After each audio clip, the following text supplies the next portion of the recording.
Hola, buenas tardes, o buenos días. El tema de la clase de hoy es redistribución en el modelo de Solow. En general, en realidad yo diría más que una clase entera, va a ser una especie de nota, con un paréntesis entre una parte de una clase.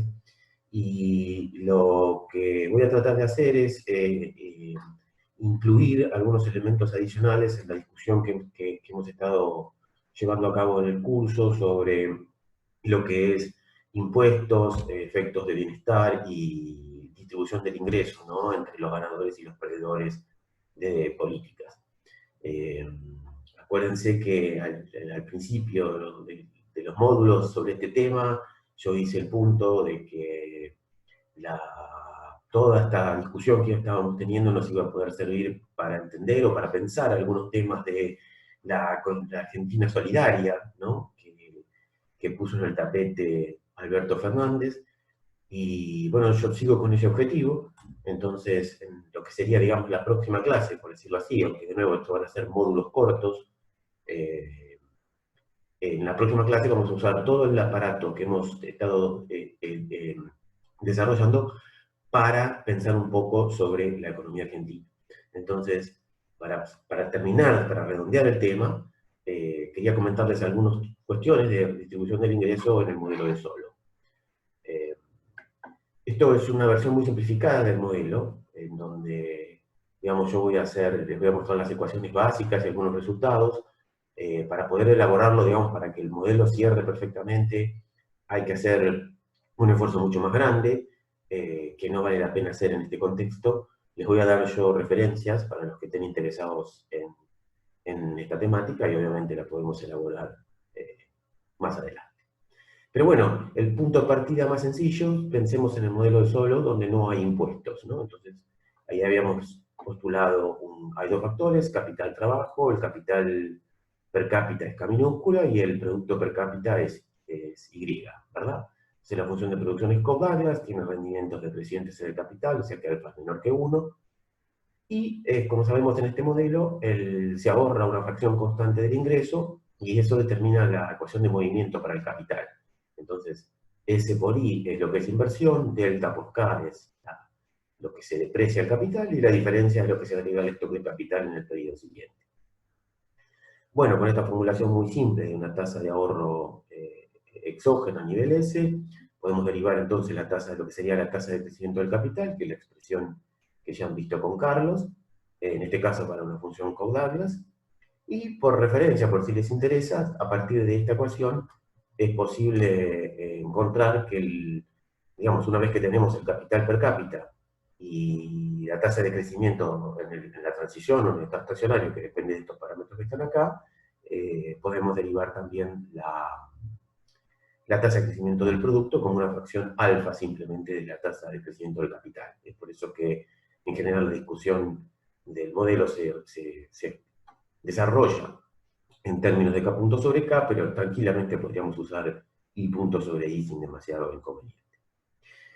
Bien, el estado estacionario lo caracterizamos por aquellas situaciones en donde las variables no crecen, o un modelo más complejo donde crecen a una tasa constante. En este caso, como son todos los parámetros constantes, vamos a tener que igualar esta expresión igual a cero, para lo cual sacamos la expresión para el stock de capital de estado estacionario, que es K estrella. Y eso ya sabemos, ¿no? Y también el producto de estado estacionario, que es I estrella, que está acá.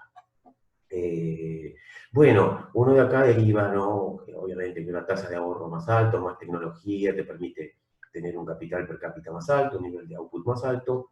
La tasa de crecimiento durante la transición también va a ser más alta, pero en el estado estacionario, digamos así, a largo plazo, va a seguir siendo igual a cero, y esa es la discusión efecto tasa, efecto nivel, que tampoco es particularmente interesante. Bueno, para nosotros lo que nos interesa es hablar de algo, de tratar de meterle elementos de distribución del ingreso en la medida de lo que el modelo nos permite. Entonces, lo que podemos hacer es ver del output cuánto se lleva el capital y cuánto se lleva el trabajo, por ejemplo. Como la función de producción es Cobb-Douglas, con un parámetro igual a alfa para el capital, entonces la redistribución, digamos, la retribución total al capital, que es R por K, es una fracción alfa del producto, y lo que se lleva al trabajo, que en este caso, como está normalizada la población a 1, podemos pensarlo así, es W, sería lo mismo que el salario. En ese caso, el trabajo se lleva 1 menos alfa por el del producto per cápita. ¿Sí? Bueno, podemos también escribir el ahorro. S mayúscula va a ser el ahorro total. Entonces eso es la tasa de ahorro por el producto, y operando directamente con la expresión para I estrella sacamos lo que sería el ahorro total de esta economía.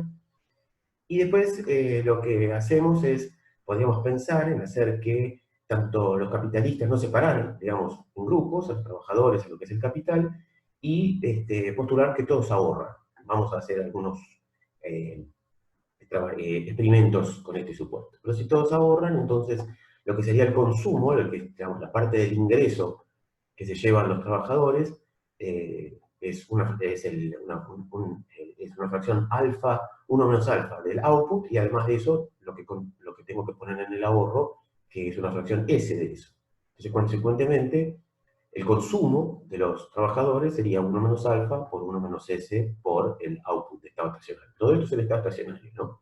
La presión equivalente, entonces, es reemplazando I estrella acá en la ecuación. Lo mismo para los capitalistas, se llevan una fracción alfa del output total, y de eso una fracción S se consume, perdón, se ahorra, y entonces el 1 menos S es lo que es el consumo. Bueno, estos son los elementos del modelo. No es obvio, fíjense acá, que haya un conflicto distributivo en este modelo así como está planteado, más allá de que depende de cuál es el valor de alfa relativo a 1 menos alfa. Para poder hablar no, con propiedad, diría yo, o con precisión de lo que es el conflicto distributivo, habría que hablar sobre cuál es el stock en unidades de capital y cuál es digamos, el tamaño de la población. Porque, por ejemplo, no sería lo mismo si hay un montón de capital en la economía, entonces este consumo está distribuido entre muchos capitalistas, por decirlo así, y hay pocos trabajadores, o al revés, si el capital está concentrado en una persona relativo a muchos trabajadores. Entonces, con esa discusión me parece que no es muy productiva para lo que queremos ilustrar acá, la vamos a dejar un poco de lado, digamos, si la idea de si hay o no conflicto distributivo en un modelo de este tipo como solo. Lo otro también tengo que mencionar es que en el modelo, digamos, los capitalistas y los trabajadores no están diferenciados, ¿no? Sino que se supone que hay familias o personas que disponen de trabajo y de ciertas unidades del capital.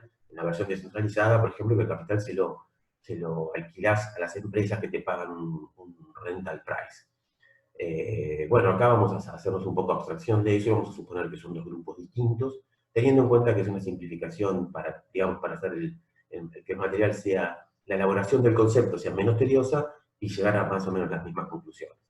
Les voy a pasar unas lectures de Benjamin Moll, que es de Princeton, en donde el modelo está desarrollado diferenciando bien lo que son capitalistas y trabajadores para los que estén interesados.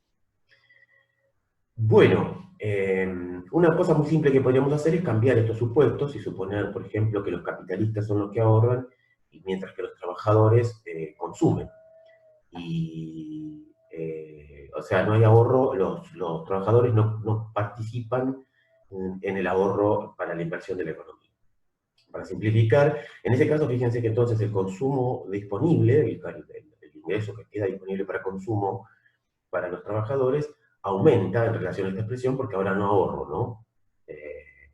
Y para simplificar un poco la cuestión, estoy manteniendo constante el nivel de output, para hacer la comparación más directa. Y para hacer eso tengo que hacerle a los capitalistas ahorrar no solamente por lo que les correspondería a ellos, sino también por lo que dejan de ahorrar los trabajadores. Este supuesto se puede cambiar, se complica mucho la comparación de los equilibrios, que no viene al caso, pero si están interesados lo pueden hacer. Pero si me permiten hacer el supuesto de que entonces los capitalistas ahorran por lo que antes tenían que ahorrar ellos, más lo que dejan de ahorrar los trabajadores, las expresiones para el consumo son, bueno, 1 menos alfa por I estrella para los trabajadores, y alfa menos S por I estrella para los capitalistas. Entonces, esta simple idea de imponer la carga del ahorro, digamos, sobre los capitalistas, sobre los empresarios, por ponerlo de alguna manera, y genera cierta redistribución, ¿no? O cierta distribución distinta del ingreso, en el sentido de que, bueno, como los capitalistas son los que ahorran, están en una situación peor con respecto a la anterior, donde ahorran todos y los trabajadores están mejor. Entonces eso podría ser una especie de distribución indirecta, no a través de lo que son impuestos y demás, sino a través de un supuesto sobre quién ahorra. Ese no parecería ser, me parece a mí, un elemento muy interesante del modelo. Así que lo planteo simplemente para referencia para lo que viene para más adelante. Bueno, podemos imponerle a este modelo un impuesto, que sería el siguiente paso para tratar de hacer un elemento de redistribución del ingreso más realista a través de los impuestos. Y acá hay algunas alternativas que podemos contemplar. Entonces, lo primero es que vamos a suponer que hay una tasa también fija del impuesto que está constante, y que digamos, los ingresos públicos se gastan en bienes públicos. Perdón, se gastan. Las expresiones son estas que están acá, ¿no? T es la recaudación, es una fracción tau del output, y eso se gasta G. Bueno, una cuestión muy simple que podríamos hacer es pensar que redistribuimos G hacia toda la población y a todos por igual, tanto capitalistas como trabajadores deberían ser. En ese caso no cambia nada porque estoy cobrando impuestos que al mismo tiempo estoy después devolviendo con transferencias simples a cada trabajador, entonces el ingreso a cada persona de la economía, el ingreso total de la economía no cambia, y este es un equilibrio que queda todo igual, no tiene nada de gracia, ¿sí? Estoy poniendo un impuesto que puedo redistribuir, lo hago a todos por igual, no cambia nada. Eso tampoco pareciera ser muy interesante. La alternativa que muchas veces uno ve en la literatura es que G es un desperdicio, digamos, ¿no? O sea, pongo un impuesto y se evaporó. Este caso ya es un poco más interesante porque es un caso límite de algo que sí queremos estudiar con más detalle en el curso. Hagamos entonces las cuentas. Bueno, el ingreso disponible va a ser una fracción 1 menos tau del ingreso total, ¿sí? Porque parte se va a los impuestos. Esa parte que se va a los impuestos es desperdicio, se evapora, entonces no forma parte del output de la economía. Como baja el ingreso disponible, baja el ahorro. La tasa de ahorro sigue siendo igual, pero el ahorro total es más bajo por los impuestos, y eso conduce a una más baja tasa de crecimiento durante la transición, no así en el estado estacionario, que sigue siendo una tasa igual a cero, pero sí un capital de estado estacionario más bajo, porque, digamos, fui desperdiciando el output generado por el stock de capital a través de los impuestos que se van al tacho. Entonces, en esta versión del modelo es tenemos que rescalar las variables, el output y el capital para abajo, con un consecuente pérdida en el nivel de vida, ¿no? Está cayendo el capital, está cayendo el producto, está cayendo el consumo. Es un modelo un poco extraño, porque obviamente al asumir que es desperdicio, casi como que la intuición ya la sabemos de antemano, pero no deja de ser interesante, porque sería el caso extremo, digamos así, de que todo el intento, podríamos pensar, de hacer la redistribución del ingreso con impuestos, se desperdicia y no conduce a nada, sino que conduce a una situación al contrario, donde están todos peor. Bien, para llegar a un resultado más lindo, en términos de esa misma lógica, lo que podemos pensar es que hacemos redistribución solamente al trabajo, ¿sí? No al capital. Entonces, vamos a trabajar con el caso en donde tengo ciertos impuestos con gastos, ¿sí? Y que esa plata, en lugar de dársela a cada uno con transferencias, a los trabajadores o a los capitalistas, como hacíamos antes, a todos igual, se lo damos solamente a los trabajadores, ¿sí? Para que el modelo sea de nuevo más simple que la comparación, vamos a suponer que todos ahorran, tanto capitalistas como trabajadores. Bien, ¿qué pasa en esta economía? Bueno, el ingreso disponible no cambia, es el mismo que en el caso donde distribuyo per cápita a todo el mundo, ¿sí? ¿Por qué? Porque, bueno, voy a tener una parte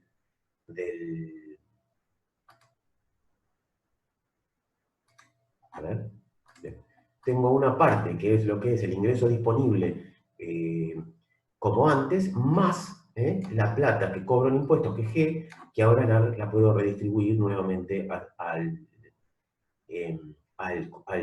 los trabajadores que suman al producto. Bueno, en ese caso, como no cambia el ingreso disponible, estamos otra vez, en términos de lo que es la variable de equilibrio, en el modelo en donde, por ejemplo, no hay impuestos, o bien en el modelo donde tengo impuestos, pero con redistribución sin costos. ¿Sí? Eso es en términos de la economía agregada. Como puedo distribuir acá, fíjense, eh, lo hago selectivamente a los trabajadores, pero no estoy cambiando nada los niveles de las variables de estado estacionario. El capital, digamos, del modelo estándar es igual al capital de este modelo con redistribución del trabajo. Lo que sí cambia es la distribución del ingreso, porque ahora cuando calculo lo que es consumo de los trabajadores, bueno, fíjense, voy a tener una primera parte acá, que es la parte del ingreso que se lleva el salario, ¿sí? 1 menos alfa por I. Sobre eso tengo que pagar un impuesto, TAU, así que lo descuento. Pero ese impuesto sobre el total del output me vuelve como ingreso. Y después, obviamente, tengo que contribuir al ahorro de la tasa S de lo que es el ingreso disponible que tengo acá. Entonces, la expresión es un poco complicada, pero cuando la simplificamos nos queda más o menos esta expresión que está acá, en donde tengo lo que yo esperaría, que es lo que es salario, que es 1 menos alfa por I estrella, neta de lo que pago de impuestos, neta de lo que ahorro. Y a eso le tengo que sumar las transferencias que recibo, es este 1 acá, por este monto de las transferencias, menos una fracción que tengo que poner para el ahorro de esas transferencias. ¿Sí? Para los capitalistas es parecido, es un poco más simple, porque ahora no estoy recibiendo transferencias, entonces es una fracción alfa del output, neta de los impuestos que tengo que pagar, neta de lo que tengo que contribuir al ahorro. ¿Ah? Bien, noten que si sumamos esta expresión y esta expresión que está acá, el consumo nos da el consumo total nos va a dar lo mismo que en el modelo, como habíamos explicitado acá arriba, sin impuestos o con impuestos, pero de distribución uniforme, sin costos. La única diferencia, y que yo creo que es interesante para hacer el punto, aunque es medio artificial de nuevo por la distinción entre lo que son capitalistas y trabajadores, es que ahora sí hay una redistribución a través del sistema impositivo, porque el consumo de los capitalistas es más bajo, mientras que el consumo, porque tenemos que pagar los impuestos, mientras que el consumo y no recibo transferencia, ¿verdad? Mientras que el consumo de los trabajadores es más alto, porque si bien tengo que pagar impuestos y ahorrar, tengo una transferencia neta por parte del Estado. Entonces acá sí, ya es una situación en donde puedo redistribuir ingresos eh, eh, al trabajador. Ahora esto es genial, yo creo que esta es a mí me gusta este resultado porque pareciera ser, digamos, lo que ven los políticos incluso economistas que van a hacer política económica al gobierno, donde creen que uno puede poner un impuesto, redistribuir sin que haya ningún tipo de reacción en la economía. Eso lo modelé acá de una manera muy simple, este modelo, espero que aprecien esos elementos, por ejemplo, manteniendo constante y estrella, que es el mismo output de si no hubiera impuestos, pero distribuyendo plata. Entonces, si a mí me interesa la distribución y lo puedo hacer de esta manera, es genial, porque puedo transferir plata de un lado al otro, no pasa nada, y logro el objetivo de distribución sin tener ningún tipo de consecuencias en la economía. Desafortunadamente la vida no es así, es todo mucho más complicado, como hemos estado discutiendo. Y lo que les propongo entonces es ver un modelito donde empiezan a aparecer algunos de esos detalles. Muy simple, pero fíjense cómo podemos ilustrar nuestros puntos con el herramental de Solomon que ya conocemos de manera súper sencilla. Entonces, ¿qué podemos hacer? Bueno, podemos suponer que hay ineficiencias en la redistribución que le hacemos a los trabajadores. Entonces, como antes, la recaudación se gasta, pero solamente puedo redistribuir ahora. Antes podía distribuir todo, pero ahora solo puedo distribuir una fracción ρ de eso. ¿Está? Entonces, el ingreso disponible ahora fíjense que ya no es igual al del modelo sin impuestos, porque una fracción, esto es lo que tenemos igual que antes, pero las transferencias que yo le vuelvo a hacer al sector privado son una fracción de los impuestos que le cobro, porque parte de eso se va en ineficiencias, en corrupción, se va cobra. ¿Sí? ¿Eso qué conduce? Bueno, conduce a que cuando reemplazo Cuando resuelvo para el estado estacionario, encuentro una expresión como esta para el capital. Fíjense que mecánicamente es igual que la otra, que las anteriores, ¿no? Antes se terminaba en 1 menos tau, ahora tengo que agregar este término acá. Lo que hace que, bueno, ya esto sea más interesante porque ahora el capital de estado estacionario de la economía es más bajo que en modelos donde puedo distribuir plata sin costos. Es obvio el resultado, pero no deja de ser interesante poderlo modelar de esta manera. Entonces, veamos qué implicancias tiene eso sobre el consumo, porque por ahí no importa, ¿no? Perdemos plata, pero podemos distribuir el ingreso, que es lo que nos interesa. Bueno, es probable que sea así, veamos. El consumo de los trabajadores es esta expresión que tengo acá, la lógica es similar a la anterior. Fíjense que ahora tengo que actualizar, digamos así, ya no puedo poner I estrella, tengo que usar el nuevo output de estado estacionario, pero dado ese output de estado estacionario nuevo, tengo lo que me toca como salario, menos lo que pago de impuestos, más las transferencias que me tocan por la redistribución. Y de eso ahorro un cacho, ese. Por otro lado, ¿no? Cuando simplifico, la expresión me queda como esta, que está acá un poco más simple. Similar al anterior, excepto que aparece un RO por acá. Y ahora, ¿qué hacemos? Fíjense que lo que a nosotros nos gustaría hacer es comparar la comparación tendría que ser en la que puedo redistribuir ingresos con ineficiencias, en la que no pongo impuestos, por ejemplo, ¿no? Entonces, ahí ya es más complicado comparar las dos expresiones, porque, bueno, primero tengo un término, este término de acá, que contribuye a mi consumo, ¿verdad? Pero por otro lado tengo este valor del output que es menor, porque al poner impuestos para redistribuir estoy generando ineficiencias que conducen un menor producto total. Entonces, es verdad que estoy poniendo impuestos, es verdad que estoy distribuyéndoselo a los trabajadores vis-a-vis a los capitalistas y que esto está bueno en términos de la distribución del ingreso, pero como estoy generando costos de eficiencia, ya no es obvio que pueda yo decir que los trabajadores van a estar mejor o peor. Y obviamente, para poder resolver eso, uno puede hacer las cuentas analíticas, es muy difícil porque cambia a nivel de output, es complicado. Entonces lo que yo hice fue hacer una solución numérica, donde comparamos, digamos, el consumo sin impuestos con el consumo con impuestos y redistribución, y lo hice para distintos valores de lo que es el parámetro ROE.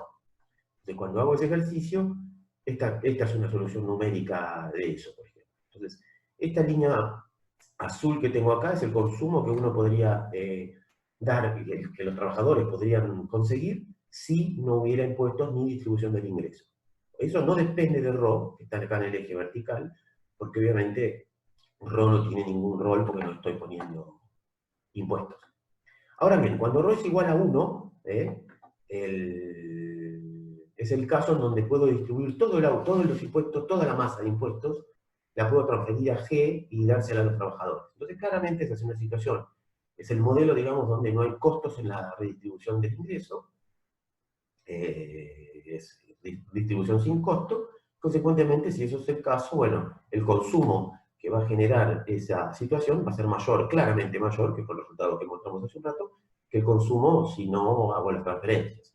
En el otro extremo, cuando ρ es igual a 0, tengo ineficiencia extrema, entonces sería el modelo el modelo de desperdicio, digamos, en donde cobro impuestos, trato de hacer la distribución, pero en el proceso o se pierde por ineficiencias en el mismo aparato de distribución del ingreso, o por corrupción, o por cosas así, ¿no? Son los dos elementos, y hay que tener en cuenta también que el mismo elemento de distribución es generalmente costoso, porque uno tiene que cobrar los impuestos, financiar una agencia que los cobre, de ahí va a la Secretaría de Hacienda, la Secretaría de Hacienda tiene que implementar planes a través de ANSES o lo que fuera, y ese proceso tiene un costo, ¿no? Entonces, eso es el costo de eficiencia.